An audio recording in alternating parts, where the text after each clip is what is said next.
नमस्कार विद्यार्थी मित्रांनो, मी प्राध्यापक गोपाळ बरांडे, संचालक गुरुकृपा कॉमर्स अकॅडमी परभणी. विद्यार्थी मित्रांनो, आपण पाहत आहोत एम.कॉम फर्स्ट इयर मधील युनिट टेस्ट ऑफ हायपोथेसिस, त्यामधील काय स्क्वायर टेस्ट. तर आज पाहूया प्रॉब्लेम नंबर 2. पहा, क्वेश्चन असा विचारलाय, examination result of 1000 student are given below, suggest the coaching is effective or not effective. म्हणजे 1000 विद्यार्थी एक्झाम देण्यासाठी सज्ज आहेत, तयार आहेत. तर त्यातील काही विद्यार्थ्यांनी कोचिंग लावलेली आणि काहींनी लावलेली नाही. त्याचा इफेक्ट कसा आहे हे पाहायचं आपल्याला. तर पहा, टेबल मध्ये असं दिलंय पर्टिक्युलर, कोचिंग, नॉट कोचिंग आणि टोटल. त्यामध्ये पास, फेल. ठीक आहे, पास मध्ये 350, 150, टोटल आहे 500, फेल मध्ये 400, 100, टोटल आहे 500 आणि त्याची टोटल परत. ठीक आहे, अशा पद्धतीचा क्वेश्चन आहे. तर या क्वेश्चनचा आन्सर करण्यासाठी आपल्याला काही वर्किंग नोट करावं लागेल. तर वर्किंग नोट नंबर 1 मध्ये आपण पाहूया एफ घेण्यासाठी तुम्हाला माहितीच आहे, क्वेश्चनचा जो पहिला कॉलम आहे त्याच्यामध्ये नंबर 1 घेतला 350 ला, 2 घेतला 400 ला, 3 घेतला 150 ला आणि 4 घेतला 100 ला.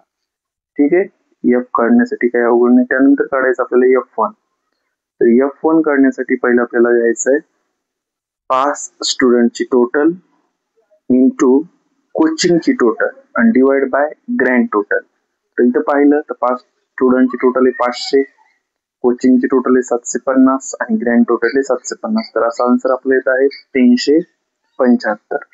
दुसरं जर पाहिलं फेलचं 500 स्टुडंट आहेत आणि कोचिंगचे 750च आहेत आणि तो ग्रँड टोटल आहे 1000. तर आन्सर आहे त्याचं 375.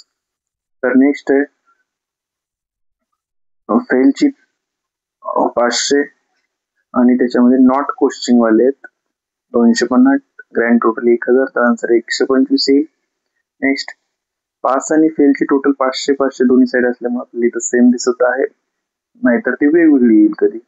तर इंटू नॉट कोचिंगची टोटल आहे 250 डिवाइड बाय 1000, आन्सर आहे 125. ओके, तर अशा पद्धतीने काढता. त्याच्यातील दुसरे काही व्हिडिओ पहा, जर ह्याच्यात काही कन्फ्युज होत असेल संख्या सारख्या दिसल्यामुळे, तर ते सारख्या कधी येणार नाहीत तर कधी येऊ शकतात.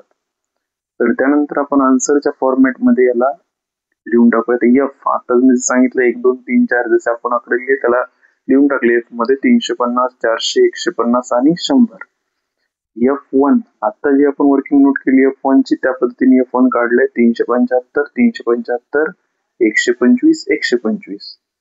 तिसरा जो टेबल आहे त्याच्यामध्ये F मायनस F1 करायचंय, F मधून F1 मायनस करायचंय.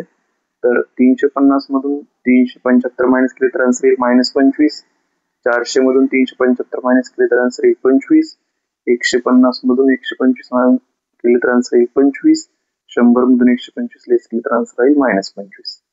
तर F1 मायनस F1 ब्रॅकेटचा स्क्वायर म्हणजे F1 मायनस F1 चा जो टेबल होता त्याचा स्क्वायर काढायचा म्हणजे वर्ग काढायचा. तर 25 चा वर्ग 625, 625, 625, 625 असा आन्सर येईल. त्यानंतर शेवटचा कॉलम F मायनस F1 ब्रॅकेटचा स्क्वायर डिवाइड बाय F1. तर या 625 ला F1 च्या कॉलम ने जर डिवाइड केलं तर आपला आन्सर आले बघा, पहिल्याच 1.66, 1.66.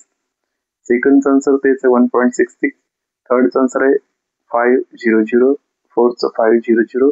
त्याची ग्रँड टोटल आहे 13.32. तर आपला आन्सर झालं. फक्त आपल्याला आता शेवटला एक लाईन सजेशन द्यायचं आहे. Our calculation value 13.32 is more than the table value 3.84. So hypothesis is rejected. मित्रांनो, आपल्याला काय करायचंय, जर आपला आन्सर टेबल व्हॅल्यू पेक्षा जास्त येत असेल तर त्याला रिजेक्ट करायचंय आणि टेबल व्हॅल्यू पेक्षा कमी येत असेल तर त्याला एक्सेप्ट करायचंय. ठीक आहे, तर अशाच पद्धतीचे पुढील काही टेस्ट आपल्याला पाहायच्यात.